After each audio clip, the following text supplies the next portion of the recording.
Salam alaikum à toutes et à tous. Bienvenue sur notre chaîne aujourd'hui pour parler un petit peu football. Le week-end des joueurs marocains a été chargé, que ce soit en Botola ou en Ligue européenne. Et donc, nous allons en parler aujourd'hui. Bienvenue sur Enjeu de Centre.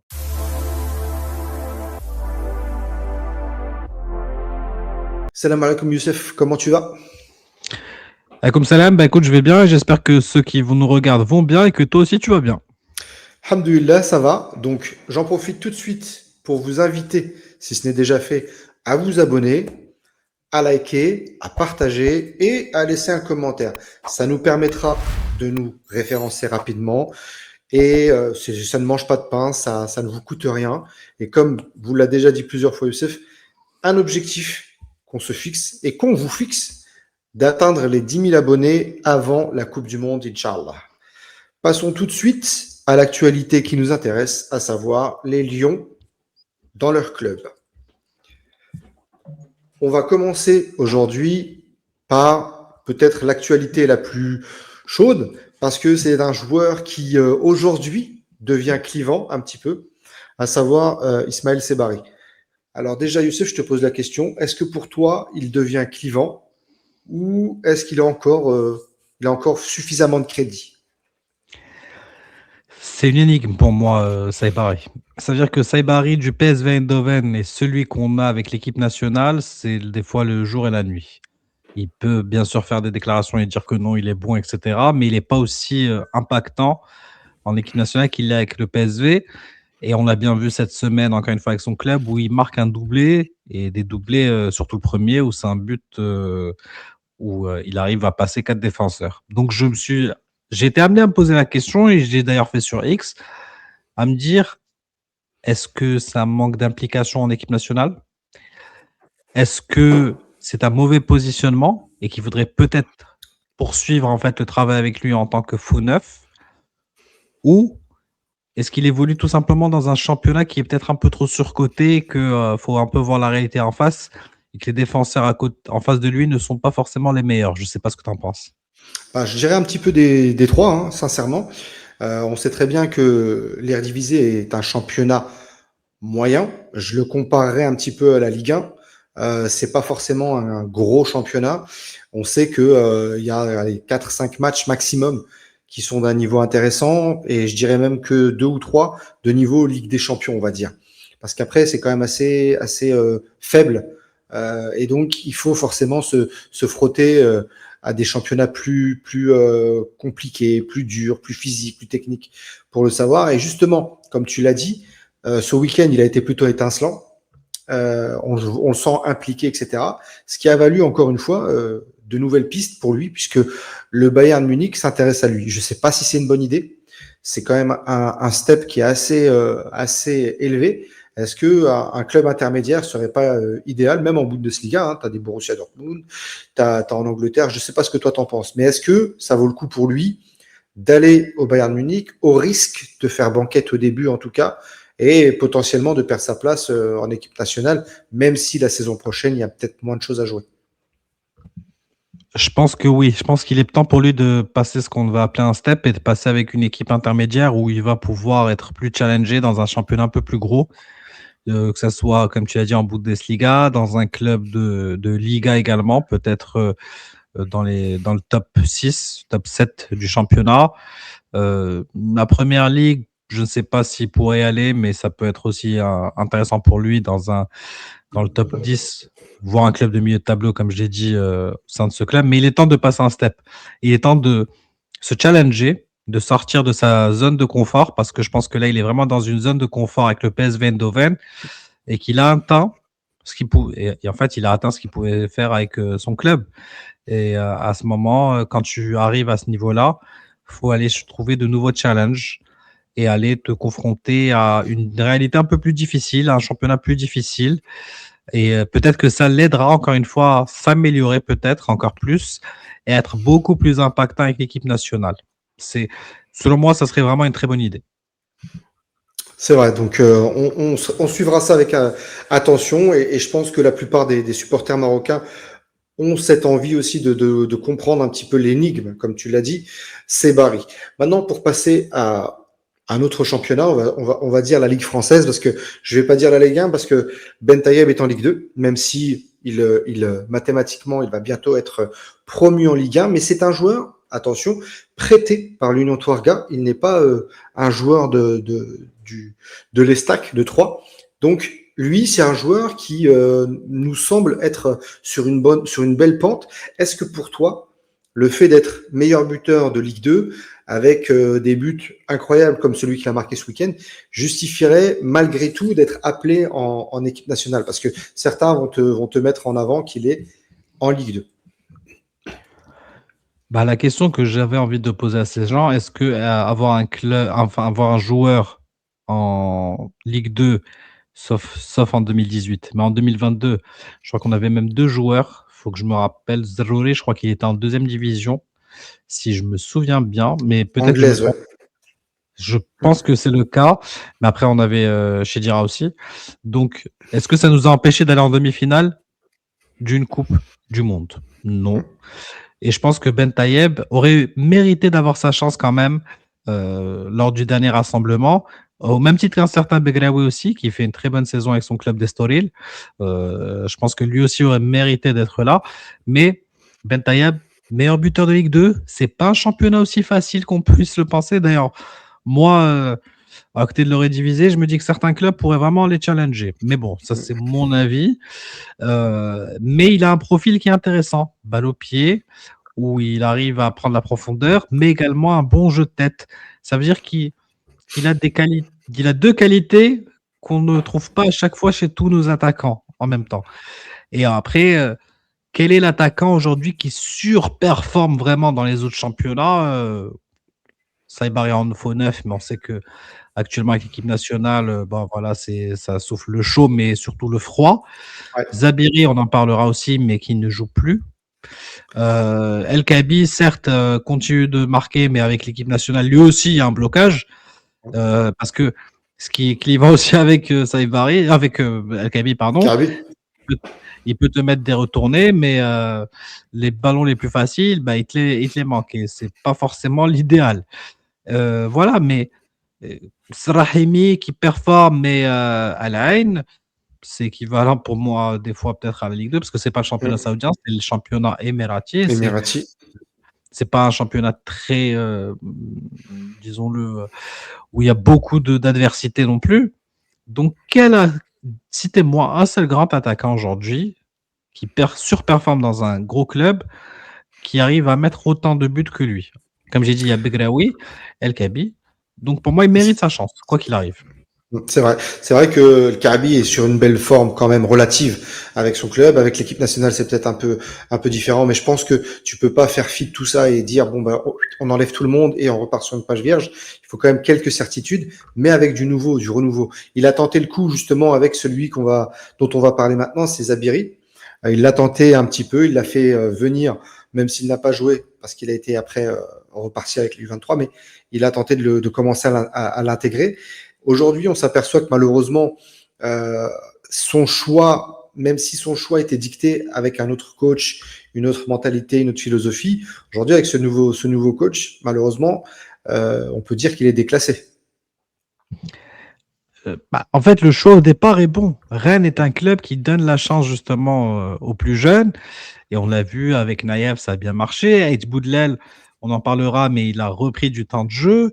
Il y a eu plusieurs joueurs qui sont passés, qui ont quand même réussi au sein du club, et pas que marocains d'ailleurs. Mais Zabiri souffre en fait de deux choses. Déjà, il souffre du changement d'entraîneur, Ouais. donc un entraîneur qui ne le connaît pas forcément. Et ensuite, il a, pour le moment, j'espère que ça va changer, mais il a aussi malheureusement été victime du bon succès, des succès en fait de son club, qui avait enchaîné pendant une bonne période des victoires et des bonnes prestations. Et Et les numéros 9 notamment qui marquent. et les niveaux 9 qui marquent exactement. Donc, il a souffert de ça. Il est passé en réserve et paraît-il que même son match en réserve n'était pas forcément bon. Mais après, comment veux-tu être motivé quand tu viens pour jouer en équipe première et que finalement tu joues en réserve? C'est ça. C'est vrai j'ai pu un peu assister à cette rencontre. Alors sans être mauvais, il n'a pas été transcendant. C'est vrai qu'on peut imaginer mieux pour lui. Après, l'équipe n'est pas forcément faite non plus pour lui. Hein, c'est une équipe réserve, c'est pas forcément ce qu'il y a de mieux pour se mettre en valeur. Et comme tu dis, la motivation était peut-être pas forcément au beau fixe. Après, on espère que d'ici la Coupe du Monde, il grappille quand même un peu de temps de jeu et qu'il essaye au moins de se maintenir dans une forme relative parce qu'on connaît les qualités du joueur, on connaît un petit peu son niveau intrinsèque. Donc, il n'y a pas de raison que, même s'il joue moins, s'il arrive avec un niveau intéressant à son niveau, pourquoi pas. Maintenant, on attend de voir. Maintenant, on va justement passer à son coéquipier, Aïd Boudlel. Aïd Boudlel qui reprend un petit peu, comme tu l'as dit tout à l'heure, du poil de la bête, reprend des minutes. Il a joué ce week-end. Ils ont gagné, même si ils ont pris 3 buts. Mais je ne sais pas si tu as pu regarder la rencontre. Moi, je l'ai fait et on ne peut pas lui reprocher grand-chose sur ces buts-là. Qu'est-ce que toi, tu en penses? J'ai vu le match. Effectivement, il n'est pas responsable du tout sur aucun des 3 buts. C'est-à-dire que pour moi, il a été quand même, il a accrédité quand même d'un bon match. Et ça va nous faire du bien d'avoir un défenseur central en plus qui reprend du temps de jeu. Parce que ce qu'on a eu pendant les matchs amicaux, ben, ça soufflait le chaud et le froid par Diop par moment. Helhal a joué une mi-temps sur deux. Shadi Riyad, beaucoup d'imprécisions. Donc c'est bien que H. Boudin reprenne du temps de jeu et on verra s'il va rester sur cette continuité. Justement, il est sur une période un petit peu faste, puisqu'en plus de ça, lui aussi, la Bundesliga s'intéresse à lui. Hein. Vous n'êtes pas sans savoir que le Borussia Dortmund donc, est prêt à faire un effort pour lui hein, sur des joueurs de Ligue 1, notamment avec un Strasbourgeois, coéquipier de certains joueurs dont on va parler aussi, qui sont prêts donc à mettre plutôt une belle somme rondelette. On parle de 20-25 millions pour Aït Boudlel, ce qui est déjà une coquette somme pour le Stade Rennais qui l'a payé loin de ces montants-là. Donc ce serait intéressant. Et justement, donc on arrive à nos Strasbourgeois, on fait la transition et que dire? El Morabet, sincèrement, je ne sais pas si tu as regardé sa rencontre, mais c'était magistral, aussi bien sur la rencontre en elle-même que sur son but. J'ai vu sincèrement quelques extraits et ça confirme ce qu'on a vu avec l'équipe nationale. C'est vraiment cette sentinelle moderne capable de faire le jeu aussi. Donc ça nous change du profil d'Amrabat qui est plutôt là avec une présence plutôt physique qu'autre chose. Donc, et Morabet est beaucoup plus élégant balle au pied, mais également a cette capacité physique à récupérer énormément de ballons. Donc moi, je trouve que c'est une grande victoire pour le Maroc déjà qu'il soit avec nous. Et en plus, on va profiter de son état de forme. Bien sûr, on croise les doigts pour qu'Inch'Allah, rien ne se passe de négatif avant la Coupe du Monde. Donc, ne regardez pas trop les matchs, je vous le dis. Mais en tout cas, je rigole bien évidemment, mais en tout cas, je trouve que c'est une grosse victoire pour le Maroc parce que c'est vraiment ce milieu de terrain dont on avait besoin, capable de récupérer, mais également de faire le jeu.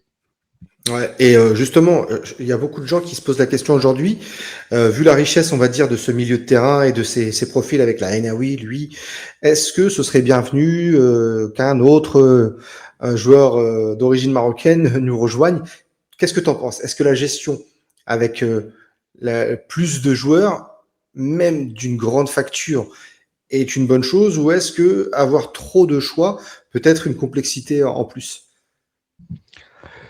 Bah, je dirais que si Mohamed Wahabi arrive à gérer les égos, avoir plus de choix, c'est toujours mieux. Surtout sur une compétition maintenant à 48 équipes. Donc maintenant, la problématique, c'est de savoir qui va jouer à côté de qui. Et ça, c'est une grosse question. Moi, El Morabet, j'aurais du mal à m'en passer. Si, encore une fois, si, parce qu'il n'y a aucune information, si tu récupères Boadi, bah, j'imagine que lui va venir pour être titulaire. Mais est-ce que il aura les capacités pour être titulaire, en tout cas, même si bien évidemment on ne va rien lui enlever en termes de qualité intrinsèque, mais il faut s'adapter également à un style de jeu, il faut s'adapter à ses coéquipiers. Est-ce qu'on aura assez le temps? Mais encore faut-il qu'il soit là. Mais moi, je mise plutôt pour le moment. De toute façon, j'aime pas mettre La les charrue charrues avant les avant les bœufs. bœufs. Exactement. Il y a il pour moi, il n'y a que Morabet et Ainaoui pour le moment. Et le dernier choix, ça sera Amrabat, qui pour moi doit être présent aussi lors de cette Coupe du Monde. Ça peut sembler déstabilisant pour certains qui pensent que non, il ne devrait pas être là. Mais quand vous aurez besoin de défendre à outrance et que vous aurez plutôt besoin d'impact physique, c'est plutôt à ce moment-là Amrabat qui sera plus efficace. C'est vrai que c'est un profil totalement différent. Après, forcément, il y a toujours une place en plus à prendre. Est-ce que Rabi Harimet sera là ou pas, etc. On en parlera tout à l'heure, justement, de lui. Mais maintenant, on va passer au coéquipier d'El Morabet, qui est Yacine Jessim. Yacine Jessim qui, je ne sais pas si vous avez regardé le podcast avec son ancien enfin, sélectionneur adjoint, qui nous avait confié que à son arrivée à Strasbourg, il était plutôt défaitiste, puisqu'il n'avait pas beaucoup de temps de jeu, qu'il était un petit peu titre, hein. Tu passes de titulaire et tu arrives comme ça à Strasbourg où tu as très peu de temps de jeu, voire pas du tout. Et puis finalement, aujourd'hui, ce week-end, il a fait un match complet. Écoute, pour moi, Jessim, c'est le digne héritier de Sofiane Bouffal sur le plan technique. Et c'est le genre de joueur dont on aura besoin parce qu'il peut te faire la différence à tout moment. Après, va falloir quand même un peu se canaliser parce que j'ai l'impression qu'il va à chaque fois provoquer son vis-à-vis, etc., pour faire la différence. Mais il a cette intelligence et on l'a vu avec Achraf Hakimi où il est capable justement par sa capacité de dribble à déjà mettre l'attention sur lui et donc attirer la défense vers lui pour laisser des espaces à d'autres joueurs et notamment au latéral. Donc pour moi, c'est le joueur qui vraiment pourrait nous aider à faire la différence euh, lors de cette Coupe du Monde. Et je peux vous dire que ce soit les joueurs ou le staff technique, ont été grandement satisfaits du stage et des matchs de Jessim. Non seulement en termes de jeu, mais aussi en termes de personnalité, de ce qui en est ressorti. Donc c'est une très bonne chose, c'est que c'est quelqu'un qui vient, qui amène son vent de fraîcheur avec lui. Et justement, pour parler un petit peu tactique, c'est vrai que sur son côté droit, il s'entend à merveille avec Achraf, en tout cas sur ce qu'on a vu jusqu'à présent. Est-ce que ce serait pas une piste aussi, et comme Wahbi est en train de travailler peut-être sur des faux neufs, de mettre Brahim Diaz aussi en faux neuf, ou alors avec un double, on va dire, attaquant de faux neuf, avec Sebari, etc. Je sais pas ce que tu en penses. C'est possible parce que, en fait, Hakimi est quelqu'un qui aime prendre l'espace. Mais Brahim Diaz est quelqu'un qui adore garder le ballon. Donc, pour moi, c'est pas forcément compatible pour le moment. Certes, ça a fonctionné lors de la CAN, mais pas parce que Hakimi était là, mais parce que Brahim Diaz a su faire les différences. Mais là que Hakimi peut-être sera beaucoup mieux, est-ce que ça serait pas plus judicieux de replacer Brahim Diaz peut-être un peu plus dans un poste axial, comme tu l'as dit, peut-être faux neuf, peut-être numéro 10 aussi, c'est aussi une possibilité, et permettre à Jessim de rester sur son côté avec Hakimi. C'est aussi pour moi un choix qui pourrait se poser pour Mohamed Wahabi. D'autant plus que il y a un autre joueur qui pourrait potentiellement frapper à la porte s'il revient bien, c'est Othman Mama qui lui était plutôt sur une dynamique très très bonne avant sa blessure. Bon, il va être de retour rapidement normalement. Ça pourrait être indépendant ou est-ce que Aromage viendrait? Donc en fait, il y a cette potentialité d'avoir des joueurs de complément qui pourraient peut-être permettre, comme tu l'as dit, à Ashraf de pouvoir prendre la tangente sur son côté et amener un petit peu plus de ballons dans la surface avec des joueurs qui sont capables de finir. Donc ça, c'est aussi une question. Bah, reste à voir maintenant le choix, comment il va se faire. Parce que Aromache, il faut le savoir, c'est que les joueurs aussi aimeraient le récupérer. Parce qu'il a quand même son importance dans le groupe. Et ensuite, Mama, il faut surveiller maintenant, après son retour de blessure, comment est-ce qu'il va performer. Même si on sait que Mohamed Wahabi apprécie énormément le joueur. Mais on a tellement de joueurs sur les côtés que le choix sera cornélien. C'est ça. Donc, s'il y a des postes où on est bien fourni, c'est sur les ailes, on le sait, hein, d'un côté comme de l'autre. On a pas mal de joueurs capables de faire la différence. Donc, à ce niveau-là, je pense que le choix sera plus difficile. Pour finir avec la Ligue 1, en tout cas la Ligue française, passons sur Achraf Hakimi qui fête son 200e match au sein du Paris Saint-Germain. Donc, lui qui a connu pas mal de clubs, qui a connu beaucoup de gloire, est donc l'un des tauliers, l'un des principaux joueurs de cette équipe. C'est quand même un sacré voilà, une sacrée reconnaissance. Bah, ça te prouve déjà qu'il arrive à s'imposer dans un très gros club sur la continuité. Après, bon, je pense que s'il n'a pas eu sa blessure, on aurait déjà eu les 200 matchs il y a longtemps. Donc, ça te prouve déjà aussi que le joueur a une excellente hygiène de vie parce que ça lui permet d'enchaîner les matchs aussi, mais surtout que physiquement, il s'entretient bien et que voilà, durer aussi longtemps avec un aussi gros club, c'est pas du hasard. C'est qu'il y a du travail derrière, donc c'est une bonne chose pour lui. Ouais, on va juste lui souhaiter, comme tu l'as dit tout à l'heure, qu'il arrive dans les meilleures prédispositions pour la Coupe du Monde et qu'il soit au top. Parce que là, c'est vrai que pendant la CAN, ça a été un peu plus compliqué. Certains lui sont tombés dessus. Inch'Allah, on lui souhaite. On peut pas se dire qu'un joueur de cette qualité-là, ce calibre-là, je pense que toutes les nations nous l'envient.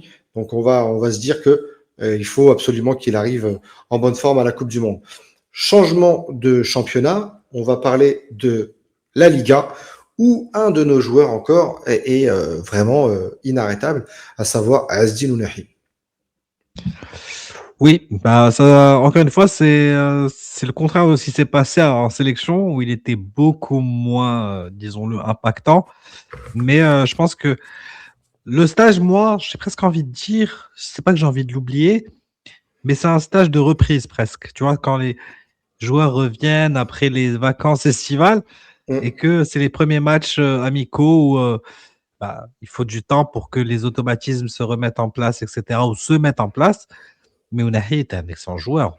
Déjà, pour moi, enfin, il a fait le bon choix d'aller dans un championnat qui lui correspond, à savoir la Liga, où il peut mettre en avant sa palette technique. Et c'est pas une surprise. Moi, je pense que, vu le niveau actuel qu'il montre, je pense pas qu'il restera très longtemps avec Girona. Mais voilà, ceux qui doutaient encore une fois, et je pense que c'est de la folie de son niveau de jeu, croyez-moi qu'en Coupe du Monde, Ounahi est indispensable.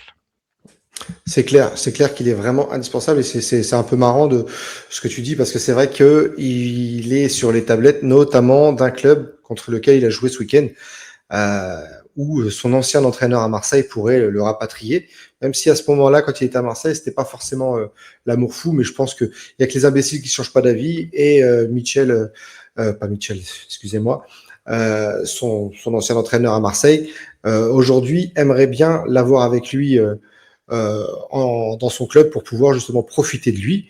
Maintenant, voilà, on verra bien ce qui va se passer d'ici cet été. On lui souhaite surtout de continuer sur sa Et lancée puis juste d'arriver en pleine forme.